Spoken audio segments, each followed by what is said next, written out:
Di kat di taksim ko bitiwe mo. Psalm number zali songa psalm du.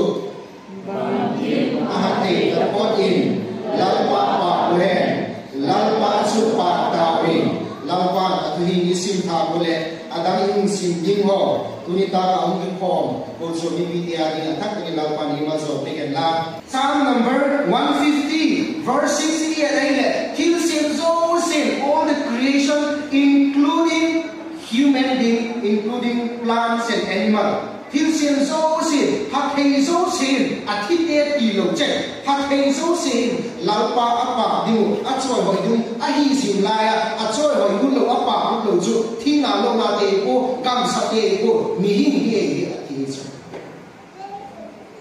Patien sim dola, thina lo na te upper post, asim lo ahi na athi hu, gam sa te le patien abung kal dung zui, ahimu mihin sim. Patien sim dola hin ulo ju mihin hi ai ki so imai toile zitata hak hei tapanin patien pa kun hak hei tapanin lalpa chu pa uhelati lalpa chu pa taw hati totul command hi hak hei tapanin ai da ku ti chu nang le ke hin lalpa ipa dinu lalpa I choi ho dinu chu patien iba hi adana ka hian kai dia dok sin ni tiu lalpa pa lalpa choi hoin thil abo ti dan chu ni ta ka hian ni tiu zi lalpa pa lalpa choi hoi ha thei thapon again jing lain Jesus Christa hin mun kala hin bangula patien bidin bangula patien holding ti ka alagen la zi chu zohan bungli chang som ni tumin alagen patien beta tak te chun pa chu thagau le thu takin holding a hi pa zito bang ni chu ama holding a hol a hi patien beta tak te chun bang bola be di hem thagau le thu tak a be di mai chu thagau le thu tak a patien be ding chu pan zito bang ni chu ama holding in a hol hi a hi chu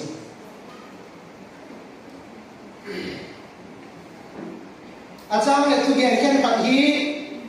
I het khap lo eki gen eki til ko wa achang le I het khap sa eki gen eki til ko le hi tuni ta ka hin chi pi ding dan le I het sa hoi le hung gen lam ding hi nawi I het sa pa eki remind zi ki pa chi ki til ko ding chi tu a hi endimu pan ama biding a ho te chu ko he thagao le thu ta ka biding ye chu patin a ho la hi zita ka thaga wi a Bible again capital amanga capital T amanga sapo kan ye kai le chun small letter S amanga spirit hit small letter le chun ai la Greek Bible ke kita hi la Greek Bible la kan le a small letter ka suggest abola zi translation isulam kam gen pong katin zita ka patien thagao le thu ta ka beding ti chu mihing nang le ke ilung sunga zani ihopu pa tangwal elvisin agena mihing hi body hi soul le hi spirit body soul spirit khona kata sa hi zita ka spirit ilung hi ngai tuna zichun patien chu abi din jipen ka patien ala do hi ikamin patien abet ya ilung tim ka patien to igam na katale ala umthi hi ai zita ka thuka thagao ati gen tambi ma achun no ma khat gen na chun Jesu happy itaksa ilung kim ngai tuna itaksa ni ha ma idil bodina ilung kim ngai tuna ithagao ti male Jesu hi happy ilung si kha pateni si bol ni te chu ama be na ho ni te chu hi ai le pateni I Bible hi le patienin ama beding ti ati gena abete chanchil ati gena Israel te chanchil ati gena Gentile chanchil ati gena akim beka zila ka patienin ala doilo baka umei chu ama bete la ki pati para patienin adoilo baka thalo mai zichu bakhen piti le vot le lo lum lo ka patienin ala doilo ai chu lukewarm Christian ka patienin ala doilo alagi Revelation bung tum chang so panga so bu chu e chu sat la sawang la lo vot la vot wang la lo lum pier pu la lo zikin kakama kipa hun se dok ding ka hi chang ku hi se ta chang na ka hi na gena la sa ahem la vot ahem ka doi hi pathianin lum pier pu ka ei de lo ai ve pathianin ei de ka la sa le sang la la vot le vot din le doi lo le ki chin ei doi dan na le doi ei ki chin ei doi ka doi ko takin le doi ki ha pathianin ko sun te ki na ei di man chu ale hi adana ka gen ikama pathian ibet hiya ilum tin ka pathian to ki kam ka jin ni ei Gian lo ka ti la kam ti mong ti lam ki ta ka ngai ko lai ka mong ti mong ti lam ki ta gian lo ka ti ka mong ki pa to tu mong ti lam ti ong gian ka ti o te am ka chu ong gian la ke ti la ni se ong gian da ka ti boundary ahin jin ka la hi kinawe chu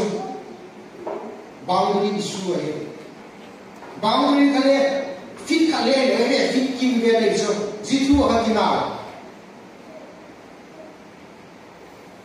alung na pa ka ko chum sunga adi mun gen da sin ka gen lo ding chu gen da sin ta e ki the la hi wa a ho ko gen da to to ni kai fit ki ma boy we chu divorce on pel boy bin hung je mu jin ka divorce le ang ta lo in su divorce ki ko lo kai lo mo ko nga ni ji ka ba ki ko pel ilang direction fit in jikin ka get there boy ipe de kai chu ki brass jing da le khala ka kap ji lo kam ki brass jing da le chu ka ba gen mu chu til dik lo ta ka ki ball au mai chu isu ding ka imo ku kai til dik lo ta ka ki ball adi ding ka ichi pi ding ka adi ka hi I mean na at the cost of ko hết cả muda ko hila ini ben kiti ha pathin doi lam hala hi ti bang kamo ai to na ai to kun tun je ngai chu ko hết cả muda ilung ti ma thile le ko koi ji te mo ti a bikin pai le koi ban ai lo ti to ki san min ha ala di na de do ti bang ka ngai tu na ma ka ki tim na be ji dong gen lo ka hi pathianin lumpil pul ade po ikot di ngai vot mai di pathian belo mai di pathian belo le ama dindan ta ba pongta ka bel hu ka pathian ni le do Isaya bung so ni bo cha so mutum sim ka lampan zibol him agena zini dia him kam thienin ei na yun mu thienin ei za bolun alum ti mu wa agam hama Kema a bit now today, meeting to be down now through a Zilkin Namahi and Timu. Benediction is some sector, Patin Malzona is some sector, formula in a sector, Erole, Hill, Patin Malzona, I know India, but it is formula, Lampa, Malzona, meeting formula, getting a day and Timu. Lip service I have a June. Lumpin would take it. Ilung kim sunga ko hen ka ho na ki ho sin ki tu mong lo sin ki chu khom ma ji chu le khang lai ke chu khom da ti mai me ki chu khom ma i ei chun ta ka lum pin ku te i ei be ve su ti ka zin hi te hin kam ti min ei na yun mu thi min ei za bo nun pathian a za bo da ni mu thi ma za bo le be Kang yan ito. Alim la amir tuwa asir la chanao la sopi la happy lo la sabo thi lo wa ai le mukha ko patin happy sabo ti chu zo hi mai hi chu ma le hi mai hi than koi ka un definite kan lo le dan le chairman mai ya to ta di ti ba pen un thi giờ cái cô ấy cô chuẩn đây cô ấy đang cô chuẩn cái gì này sẵn mà cô lại thuê này rồi chứ thực hiện để khát yếu cả hung gom kim nghi lệ office là mà tung chết chết lên bằng đám nó này là chỉ các cầu tạo lớn ngày thì khác tung chết chết lệ cứu mẹ ta ấy cầu chúng tôi dùng buông làm bao lâu thì ta sẽ nhận lại ấy cầu chúng tôi tăng vô là cái siêu tiêu cái cốc sao gì là lệ đồ thì đen thì cái đồ mà cái chỉ qua mấy nhưng bây giờ sẽ biết cả gì đi để hình cam thì mình thấy là yun khi mình ấy giả bộ luôn alum thì một vàng adam nama mahi cái mà ấy biết nào chú lệ mihin thu biết đang nào thu à diệu kim nó mấy hay tiền bát thiên juda địa đi lâu na là siêu là căn là gì bát thiên có nó mà chú đi ấy bát thiên là cố là đàn này cố là đàn mà chú do này hoa xia ha juda địa đi mà message api buji ka chun no chizo ka ki chen sa in chulam em ti mu zone russia la ki da pu lam la reject ji mu en ti iki ka le ji gol ni lam thim tho ka hi no chizo ko ni suda israel ti ya patin suda te ka ala ji tin lai ka iba ke ni ku chu bang he ti hi le patin biết là con ăn rồi rồi chụp lùm tiền của thì phát hiện rồi cô vặt lên vặt này đi phát hiện thì biết rồi ngang này du sọc à du hồ là sọc này đi chứ các cái pot sẽ in sự là năm ngày thì đang là mình hay kiểu như nghe thì sẽ luôn thì biết cái gì lệ phát hiện rồi biết anh tìm mu thì biết đàn tiêu đi lệ thì thiên bộ đàn tiêu đi lệ cô trồng xuống dưới lệ thì mình tụ thế rồi phát hiện cả alamin là đi còn không có cũng này rồi, thì biết cái là bây giờ biết cái này, ít sao cái này sắp pin bền cái này, sụp khai này, cái này chỉ thì có cái là sắp mấy cái gì đó nè, opposite khác, phát hiện khác, cha này phát hiện coi, cha này đi đang coi, thì khác phát hiện nhiều cái, lấy hệ pin này là tác sản là cũng pin lấy hệ pin thì khác phát hiện là gì mà đây. Ai là gì kiện gì lại hiện phát hiện biết hiện phát hiện pak na tinglam igena kahi na gen gulakan kuchan sa gen ngi sa thai pu ai mo cái chu phát hiện biết phá cái lệ khut tu mo cái cái gì này rồi là cũng là bằng bằng nó là thầm kỳ ta cũng là thầm ấy đi chỉ cả phát hiện là cái kỳ là độc sản cái chu mình lao sa phá lệ khut vặt cái ổ lên cái lục cái chuคุณที่เป็นอะไรเลยประเทศนี้เลยว่าอาศัยอิจฉาหน่อยนะไอ้ที่อยากเรียนปดเรียนมีที่ที่ตาไงทำมาเกี่ยวกับไอ้เจ้าสิ่งใครเห็นแล้วเอ้คุณหาเป็นอะไรเนี่ยกันดีสุดฟุตบอลเป็นอะไรสิอ่ะที่มันมีเรื่องโกงคุณนะคุณคิดเองที่ชมคุณล่ะมีหินที่ก่อนวันนี้ที่ปากเบี้ยเลยบางสิ่งก็ประเทศที่ก่อนประเทศกินลุ่มหน้าประเทศถังหน้าประเทศมาโซน่าที่ปากปีว่าที่จริงๆก็หลังจากลุงที่มาที่ปากเบี้ยกระตักสลับตัวกินเลยลุงที่มาที่ปากปีเลยประเทศก็ลุงที่เอ็นที่เอ็นที่ก็อีกอย่างส่งเสียงอะไรอยู่ประเทศ emotional being emotion các thể cái ba thể nuôi thể ta thì ấy xí mình chú riêng quay cái cái lá này bắt khi nó bật cái lá ấy thế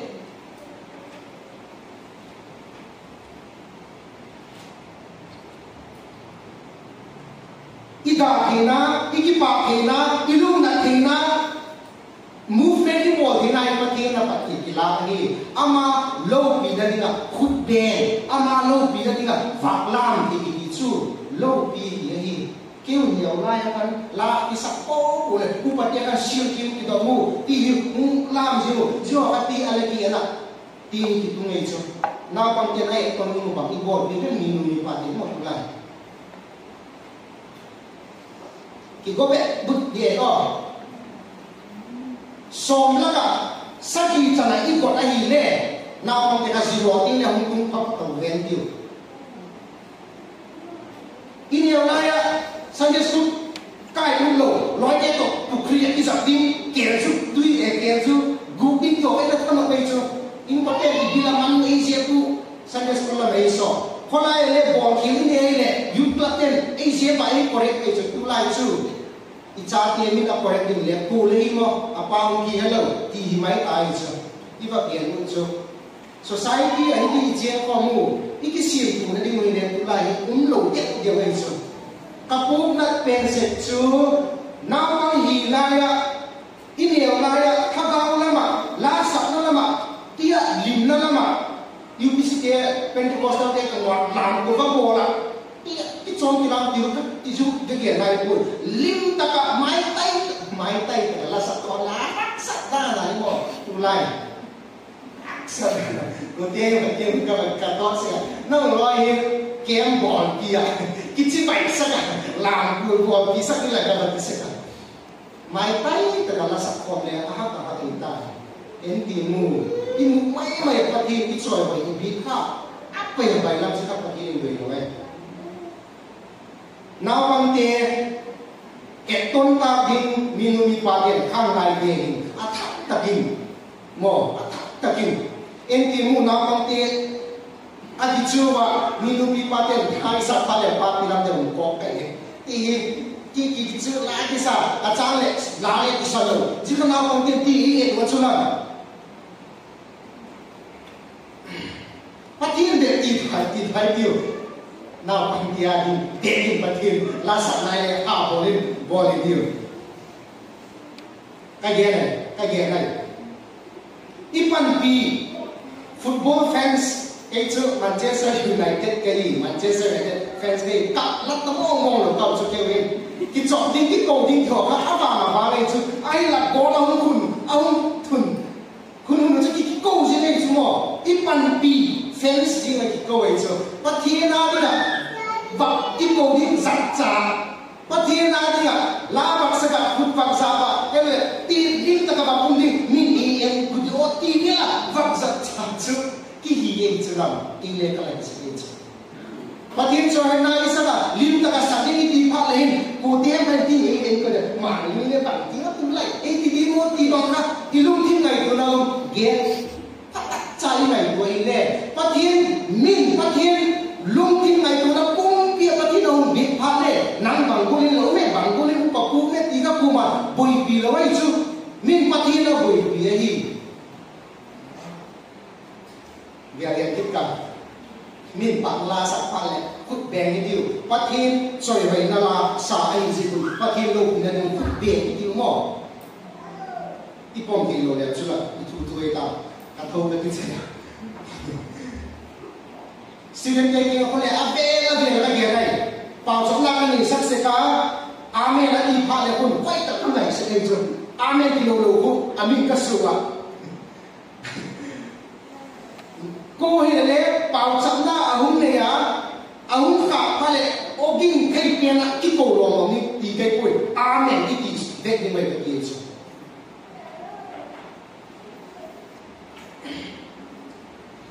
Jiwa lam igen panin za cha na hi kidia ji za cha na hi setan ma cha alai ti hi pathin choi hoi in thil abo hi dan pali gen in apa khat na dingin pathin ipa cha eloi pathin I choi hoi hin I thagao su tho a hi pali gen ning ka ti sing lai hin pathin kia soi vai na ipik pian hin thil bol thi ani dani poi tam bi gen ni oma poi tam bi gen ni la chu pali hung gen kai apa khat la chun pathian soi vai na ipik pathian pa na lai sa pathian I soi vai hin e a ding a bol the chu bang he ni le I thaga spirit I su tho we chu pathian I soi vai na hin sam zale somi chang song patum chu hi na ge na ma thei lowin mi te chun lamin pa in tiwin mi te chu lamin pa in tiwin mi lam sang te chu la gen na chen den tan khang sim kit ka den sam som se gi lenga chaw kha o pathin ki pa thu kang gen ni la genin ki pa thu kang gen ni lamin chu anahi mi te lakil bol lamdang takte again sa pui kom sim kila tim lam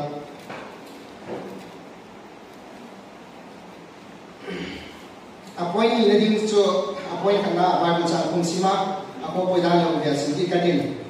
pathian ni choi hoi na chi tha ga asu thowa Psalm number somni le ni changa na chi din agena o ka hinna bangati boxing lahem bangdinga kasula unkim thelo lahem pathian kinemin e pan pi pale ka pathian chu pak chakit din ka hingala sa pawn din agena wait for God for I will again praise him ati si pathian I praise pathian choi hoi na I chun ilung chunga ihin na ithagaw ka chok tho ahi sam hidin agena bang ati lunga ya bok zen na hem bang ati untim thelo hem pathian pak chakit din ka hi ihin sam agena si Christian in huai le ngai tua achang le ba sam ngoi ni ma cha le keu ko ni ruma achang le ni to le ki to thelo achang le mani no le ki mu pelo na le ta loma ma thagao yum chang le uni zihum na in pathian choi hoi pathian pa na la sak pe lo le tv on la pathian pa na la ke thal lang pathian la ngai o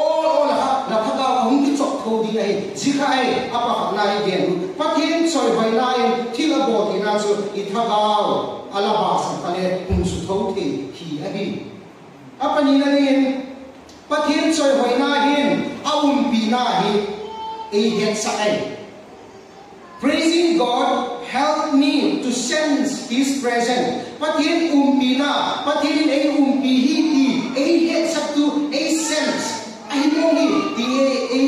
e het sa tu ha pathian ti choi hoi na ai hi ni ti te chun lamin apa hun na tia en ti mu o pathian kipa thu kaun ge nui lakin kipa thu kaun ge nui lamin su anai hi sa pa ni tin agena you reveal your presence ati we give thanks to you oh God we give thanks to you you reveal your presence ati so pathian ki pa na pathian ki choi hoi na hin pathian ige na au mui ti ka pung ki reveal na le ge a bo the na pa ni nai a pa thum na dingin pathian til bol the na in pathian choi hoi na til a bol the na a pa thum na ding a chun pathian in kwa e mal zo dan e dia lo sa hi pathian I choi hoi na chun til a bol the chu a pa thum na ding a hi dia chu ba hem ti le pathian I hin ko I in sung I ko ta I ko chun sunga e mal zo te e dia lo sa hi sam za le thum chang nam si ka din o ka hin na lau pa in la ka su un zo se te him amin theng tho pa tao hen o ka hin na lau pa in la chunga a pha na zo si ka hemil kin o ka hin na lau pa in la chunga a pha na zo si ka hemil kin laman thelon na zo si angai ka ma lana na zo si a hi dama enti iman thelo na zo si e ngai dama pati nei de ina na zo si e hi dama pati nei hi la hinna thina hu ka ki pa hu tokin mil ne na le photo na a hu sakin alo pina lo me mo ndia sandika la hinna thina hu ka ki pa hun hu tokin mil ne na le photo na ahuk sakin ladam sung sin thil phan ahun hi tai ti chun latang la na chu mupi vanai bola sin thakin aum sekhi lampa I choi hoi lampa I pa chun lampa I dinga apak na ka e dia do thak sekhi lampa king han ki pa thu ka phonin kham yang ka pathian ke na dok din pathian ke na thum din I tia le thum sung su ki thum the pathian ke na ki pa thu ke ni tia le minin na le ki dai ki zo lo e mo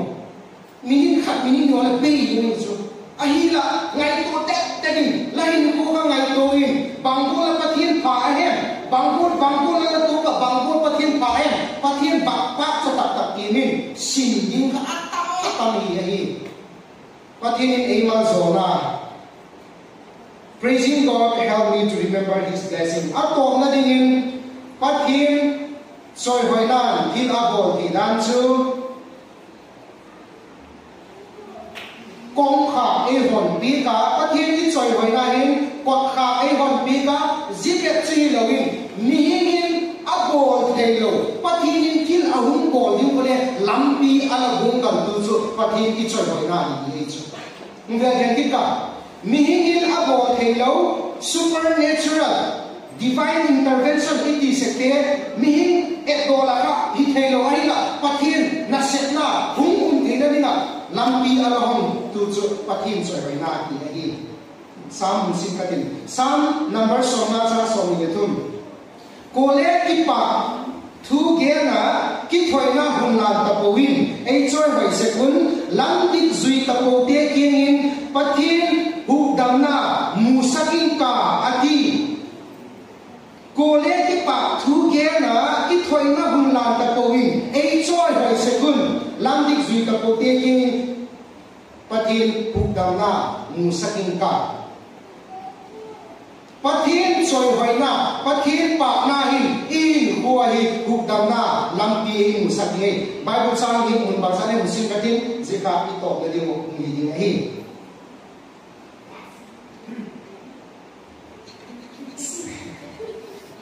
Second Chronicles bung som ni cha som ni ha som ni musim ka mi pi te te na thuwa gen zo pa ni mi bi koi mo a ki thum na dinga sim pi te chu ki thum a la pa pa na la sadina ala go do sa te chu hung ki pan in o de hung ki pan la pa pa na la sadina go do sa alum te kwai mai tai ni ji te cha hung ki pan o la pa ki pa thu ge nun angil ne na chun tung tong a dai na tin si pai te a chun a chi wa la pa choi khoya la ahum sak pha kun Zudai kam do dinga hungkon amonte muate sirta ngam mi te chu alam chan dingin alam chan dingin lalpa ni ala goda jite chun aga te chu athak dam ta hi ji hi Jehoshaphat lalaya gal mi te ahon hunti to giduk duk je kha Jehoshaphat ayat ahile ama ina sepai jido thegin chu ane ko gal gal ane ko ni chu ni ne ti ne si kolom ma tam dum ni chu nei loi pe dong ta ki lo ma pau chap na phung to ba a pau chap tu si a pau chap jik la lu chun thil tum kha bang hem ni ti ei chun en ti mu la pa pa na la sa ding a bu te chun la hum sa wa la pa cho hoya la hum sa a tu ha ti ei chu a pau chap pa lu ni lo la pa cho hoya la hum sa pa lu Sudagang do dinga hung te chu pathin alam tu dinga mi ala bung dala ala do athimok chem kale aba kasim tingu ama ya ma pala ki thak tu wei chu Jehoshaphat adinga len hina dola gam pai pu hina dola mi pa hina dola pui tu hina dola ei tha vak zo thilo ding ta tam mai lalpa choi tamitiu lalpa pa tamitiu lalpa pol mai ngai lalpa hugdamna pathin hugdamna musakin ka zit thutak pe ni in huwa buitung he hiele lalpa I choi hoi tamdi lalpa I pa mun ni mai ki endi mu apau cha ji mu chule hin na endi atek sin again chu ba he lalpa choi hoya la hun sa akun mo Zudagam do dinga hung kun te chu pathin ala lam cha ni ala gut mai chu hadung sitika zona hung ni cha ko cha so nam singka ken wang ki pa thu gen ko min thu tin kala go sa chu mul su inka hu dam na chu lalpa hi atitai zipa chu lalpa na pi kin again tan ti chu zona chu sepo in alodo kitai sa pawin singka zipen but as for me I promise to offer a sacrifice to you with public declaration of praise. thoi na ba bol ding ti chu mo hom lo e dia mo na pi gil sa ki thoi na ba bol ding ti chu a hi la zika purpose ba ai em zonan pathin choi hoi ding pathin pa cha ding ti ahum gut pha la chu pathin in na pi ding ha lo dok ta da tian zona kan na pi gila pa ka un kilo dok ai pakang sim katin a chai ngom nin na se te bu som ba bu chang som ni na som ni sim ka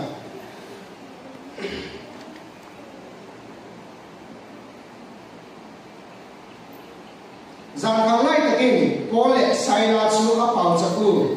pathian pa in la asaw sungpul nga ke zo sin angai ka jingu zilai ka chun thaka in lin ahum kilinga sungpul chu ahum kilo in akot kha zo si chu thaka in ahum kong tan ti chun mitin kol bu te chu le ahum ki kan zo tai zika simani achang le kalung ham achang le kalung dong achang le lo pi na long no me ti alo pi na long me chu tu ni ta i chi mu ka doi en ti mu lin ling ki linga kot kha te ki hot thei chu a o ngai lin ling hung ki linga kol bu de ki tham ti hen chu zi pathian na se kai lo ko na sa ti mo zi ti ko la pathian hu khin na pole sai lai amu masalu thil tung khai a koi mo thil tung ka bang hen iti le zang khang lai takin pole sai la cha apau cha zo ka bang hen pathian pa in la sao ti ai cho pathian pa ka zan thi pa sung ko la un te pathian pa la hu sa jin kha ni te le mak sa ti ne hi ai wa sung kun nga ke zo sin angai ka sin wa ya ti ve chumo ko long no ni hum lu kha hi zang khang lai ka da la hu ti sap jin en ti mu pole sai lai hiti na gen se go sai lai le pol ki la pol ila thi mai chi le sung ku la hi ta lo di ga hi mo bang jing ne hi ti hi le jiun lai ya ka po to sai la lum su hi ki tha bok ni ta mai cho zikhan pole sai la hi pathin ki pa hi amal hu ki nam ko ni ti ka tang ko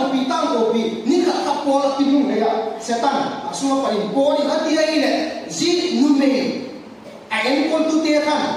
asum nu na ma su ta ngai chu azika zi ni le nu a process na ki ba ka zika commercial sum de na ama we chu ani ge chu asum nu na hum ta pe ku ka pole sai la a te ku zel a ko we chu tu ke tu ka de na hiện tượng hiện chu sai la hin pol ki ma kan pol ki tha khai ti lo no do lo hi chu mo tin again ke ko wa ti chu ki tha khai ala no do lo hi le hen tu le song ku la lo yin ding hi chu so si hi ila e te gen le ti sala de wa hi la me ti kan sai la ke lo pol in again ke ko athil bol chu ka men a pau cha kun a poi mo pe na pathin pa in la sa wa hi pathian hi choi hoina thil abo thia zin pathian hi choi hoina thil abo thi la apa khali ke na chu i thagau asu hing thia asu tho thia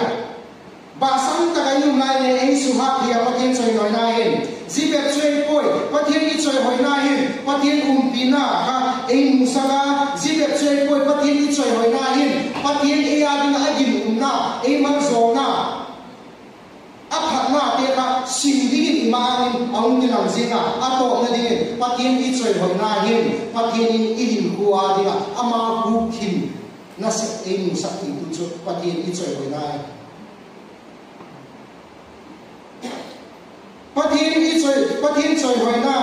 thil amol the igen zingain abullam igen pen ka atha tagin dia lo ti tiu pathian in lumpil pul ade poi pathian in lumpil pul ade poi pathian in sa le samai din vot le vot mai din azo pa ta hi le tu lai pathian ibik na pong hi le kian thak hi tin ko chung vai hi ni community a ibik na le hi mima la ibik na le hi insung vai ibik na le kian thak hi tin zudate gola akam mai mai pathian ala happy wa alum ki ma pathian happy lo gol ka hi kha thi hi lum